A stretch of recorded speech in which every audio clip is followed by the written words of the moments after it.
Welcome to Human Physiology. Today, we are diving into the fascinating world of respiratory regulation. Have you ever wondered how your body knows exactly when to breathe, even when you're fast asleep?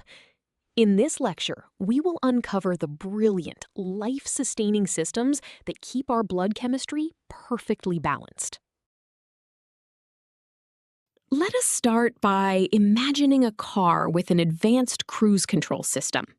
It does not just hold your speed, it constantly monitors the engine and adjusts automatically. Your respiratory system works exactly like this brilliant cruise control. Most of the time, you breathe completely on autopilot, whether you are sleeping deeply or running a marathon.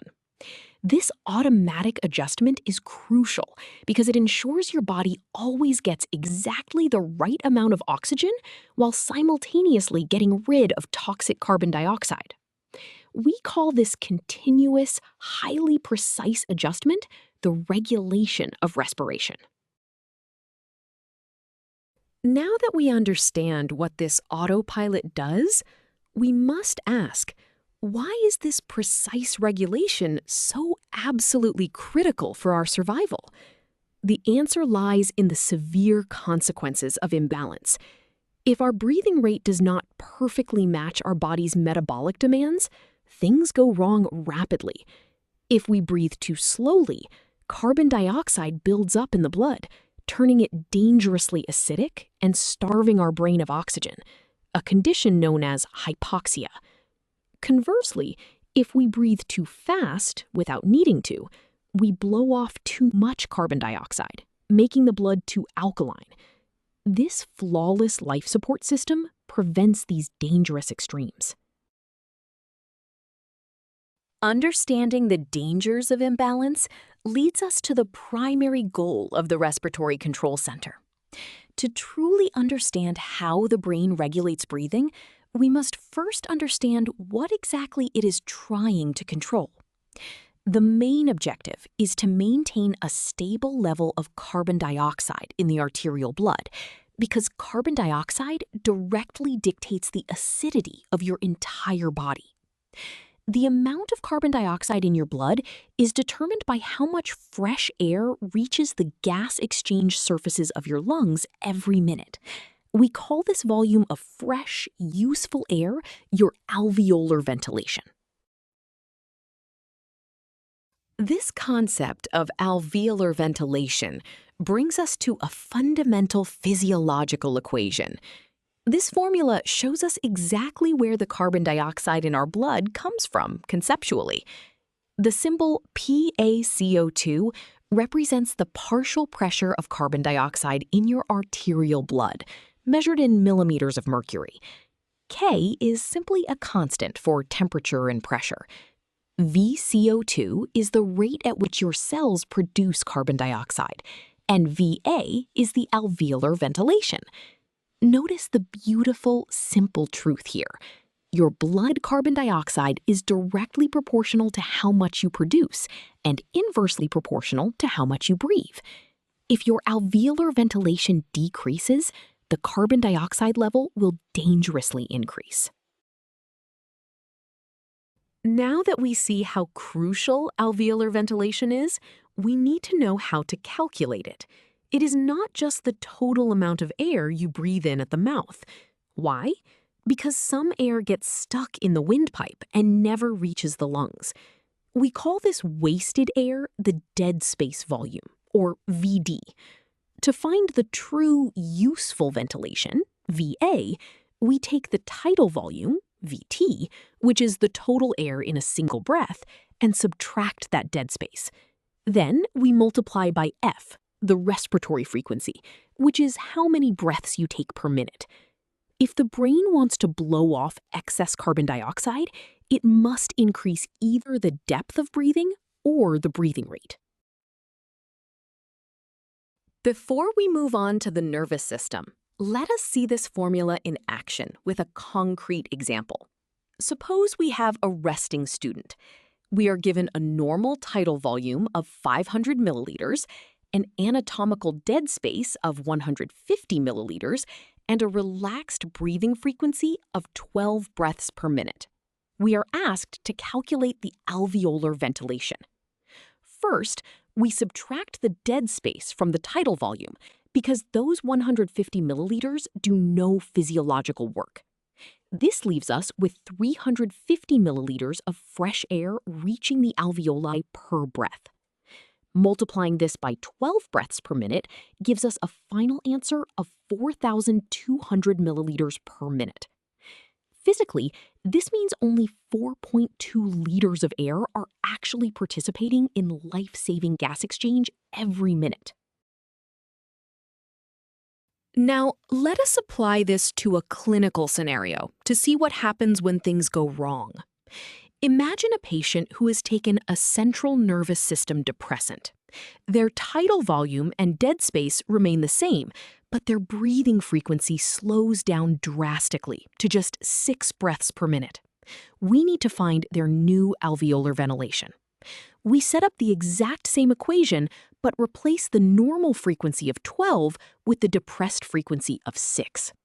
Subtracting the dead space still gives us 350 milliliters of useful air per breath.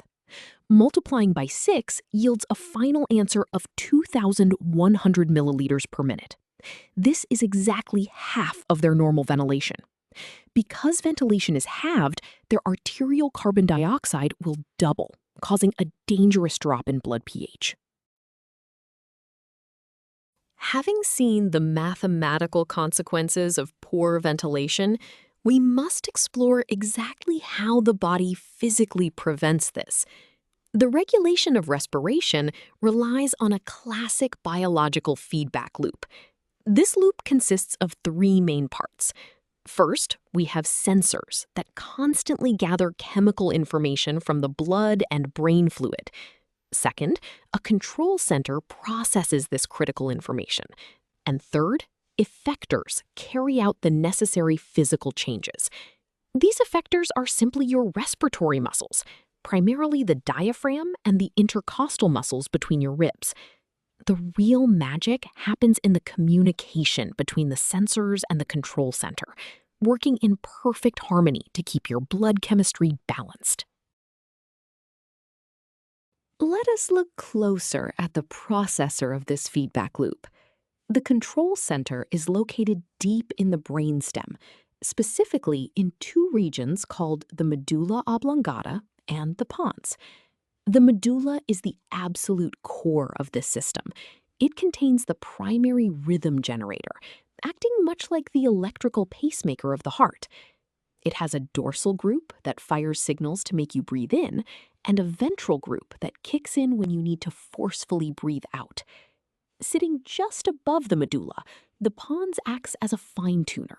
It smooths out the transition between breathing in and breathing out, ensuring your breaths are even and coordinated rather than jerky and erratic.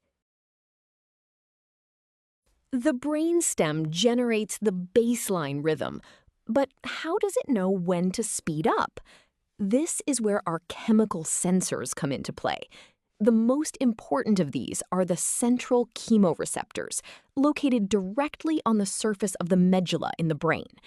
These sensors are incredibly sensitive to changes in the pH of your cerebrospinal fluid. When carbon dioxide levels in your blood rise, the gas easily crosses into the brain fluid. There, it reacts to form hydrogen ions, making the fluid acidic. This acidity strongly stimulates the central chemoreceptors. They immediately shout at the respiratory control center to increase the rate and depth of breathing, blowing off the excess carbon dioxide and restoring safety. While the brain monitors carbon dioxide, we also have sensors guarding our oxygen levels. In addition to the brain's internal sensors, we have peripheral chemoreceptors located in the neck and chest, specifically in the carotid bodies and the aortic arch. While central chemoreceptors only care about carbon dioxide and pH, these peripheral sensors act as the body's emergency oxygen alarms. If the partial pressure of oxygen in your arterial blood drops dangerously low, these peripheral sensors fire rapid signals up the glossopharyngeal and vagus nerves straight to the brainstem. They demand an immediate increase in ventilation to pull more oxygen into the lungs, ensuring that no matter the challenge, your body responds appropriately. Now that we have explored all the individual components, let us look at how they all connect in this diagram. At the top center, you can see the brainstem, housing the pons and the medulla, which act as our control center. Notice the sensory pathways feeding into it. On the right, the central chemoreceptors monitor the hydrogen ion concentration in the cerebrospinal fluid.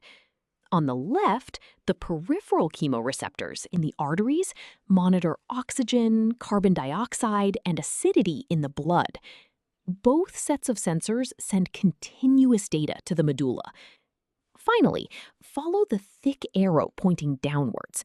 This represents the motor pathways carrying the brain's commands down to the lungs and the diaphragm, forcing the physical act of breathing.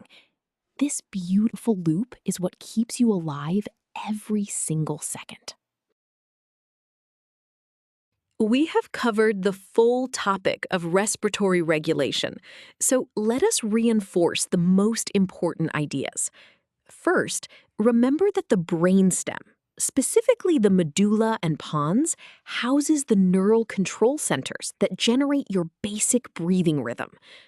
Second, the ultimate goal of this system is to control alveolar ventilation, which directly dictates your arterial carbon dioxide and blood pH. Third, your central and peripheral chemoreceptors act as vigilant chemical watchdogs, constantly monitoring your internal environment. Whenever these chemical levels deviate, the feedback loop forces an immediate adjustment. You now understand the brilliant physiological system that ensures every breath you take is precisely calculated to sustain human life.